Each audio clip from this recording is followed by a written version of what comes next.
Hey, what is going on, guys? In this video today, I'm going to be doing my best to answer a very controversial question in the Fortnite community. Do 1v1s truly determine skill in Fortnite? And if two players 1v1 and one player wins, does that mean that he is simply the better player? It isn't a secret that the Fortnite community in general really enjoys to watch Playground 1v1s, especially between two highly skilled players.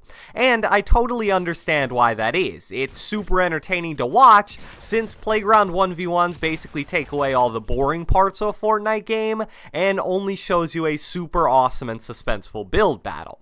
But as I just mentioned, there's a lot of debate about whether 1v1s should be looked at as just a fun thing to play and an entertaining thing to watch, or instead should be seen as an easy way to determine who is better between two players.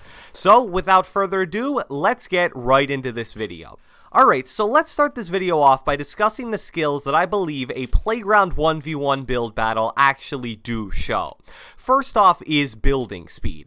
This one is fairly obvious, but it's worth discussing how I don't think building speed is the same thing as overall building skill. When you watch a Playground 1v1 between two skilled players, one thing you'll notice is that a lot of the building they do is going to be exactly the same on a game-to-game basis.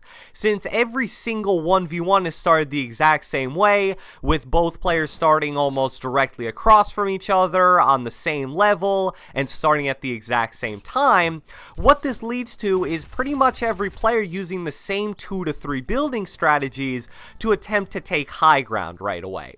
You'll see both players ramp up 2 to 3 levels and then immediately start doing 90-degree turns while turbo building walls, ramps, and the optional floor piece.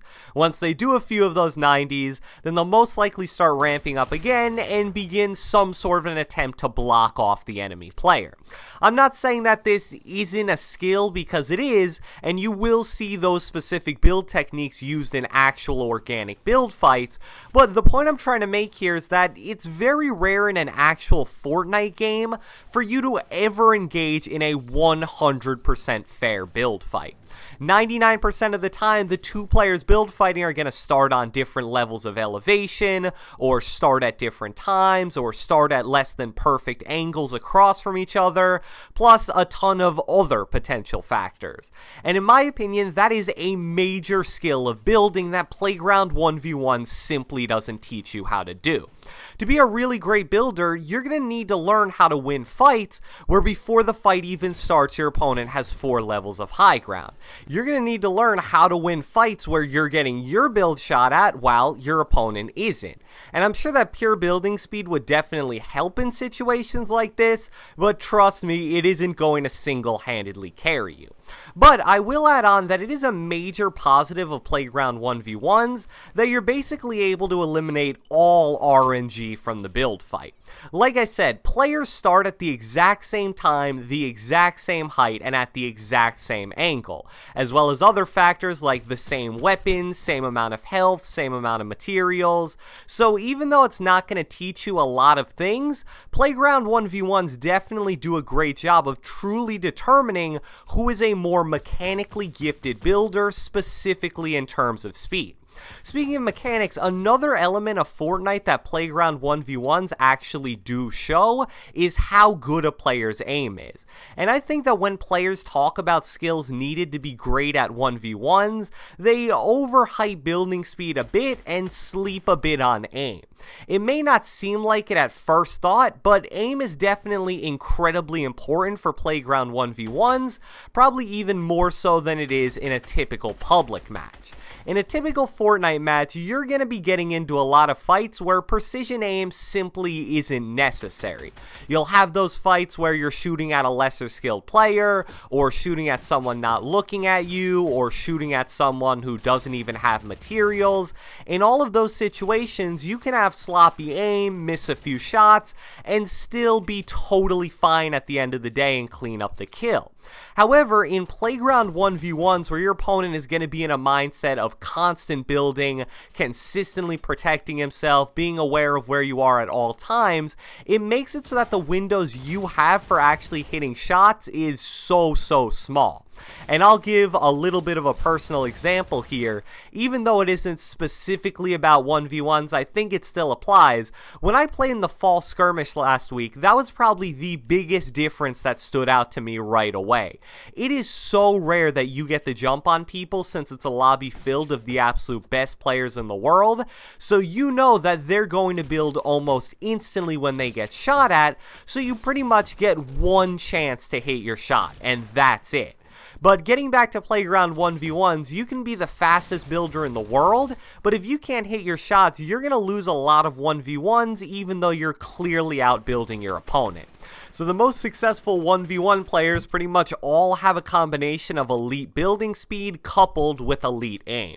So now that I've discussed the general skills that Playground 1v1s do show, let's get into what they don't show, and why I generally think they aren't the end-all be-all of measuring Fortnite skill.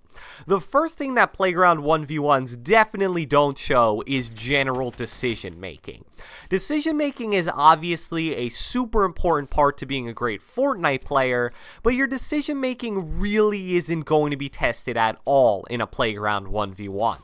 Obviously, you're going to make some basic decisions regarding things like changing directions and dropping down from one level to another, but like I said, those things are super basic at the end of the day. So important decisions that Playground 1v1s will never be able to show include things like when to engage and disengage from certain fights, when and where to rotate to towards the end of games, when to play aggressive versus when to turtle. Those are all crucial elements of being a great Fortnite player, and 1v1s simply show and teach you pretty much nothing about any of those examples. Another aspect of Fortnite skill that a 1v1 will pretty much never show you is general game sense. This is similar to decision making in some ways, but at the same time is definitely different. I think game sense basically refers to when you have a pretty strong awareness of what is going on around you at all times. Some examples of this include being able to track all of the enemies you're up against in a team fight, being aware of third parties while in the middle of the fight, and generally how to position yourself in fights. Game sense definitely isn't as flashy or easy to recognize as things like being able to build fast or hit all of your shots, but trust me, it is just as important.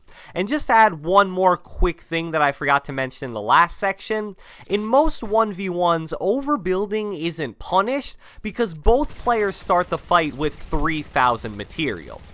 I personally think that this is really stupid because it basically means that every fight's going to end with both players reaching the maximum possible height.